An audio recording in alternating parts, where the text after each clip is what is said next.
দেশের অর্থনৈতিক প্রবৃদ্ধি ধরে রাখতে বিদেশি বিনিয়োগ জরুরি বলে মনে করেন কেন্দ্রীয় ব্যাংকের প্রধান অর্থনীতিবিদ।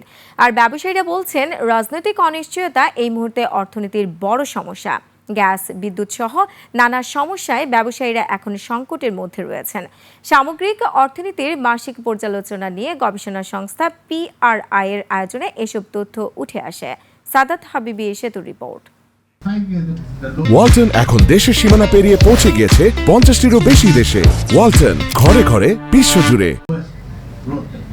চলতি বছরের জুন-জুলাই সময়ে সামগ্রিক অর্থনৈতিক পর্যালোচনা করতেই গবেষণা সংস্থা পলিসি রিসার্চ ইনস্টিটিউট PRI এর এই আয়োজন। বিশাল আকারে একটা অনিশ্চয়তা। সংস্থাটি বলছে, রিজার্ভ ও লেনদেনের ভারসাম্য ঠিক থাকলেও এখনও রয়ে গেছে উচ্চ মূল্যস্ফীতি। জ্বালানি সংকট থাকায় জুনে বেড়েছে LNG আমদানি, কমেছে বিনিয়োগ। এনার্জি, NBR, তারপরে এই port safety, labour issue, this are actually a main obstacle.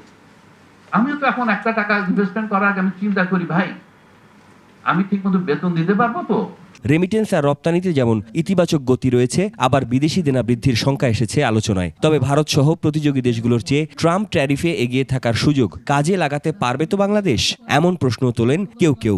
এখন কিন্তু আসলে আমাদের জন্য ইয়ানপসি করা ছাড়া কোনো হবে যে নিজেরা এখন একটু বাঁচি, পলিটিক্যাল গভর্নমেন্ট আসুক, তাহলে হয়তো উই উইল ডু বেটার। যেহেতু এনবিআর খুব কমপ্লেক্স, আমরা বলি টেমিং দ্য লেভিয়েথা, ও তো সি মনস্টারের মতো অবস্থা, তো শাটডাউন কেন করবে?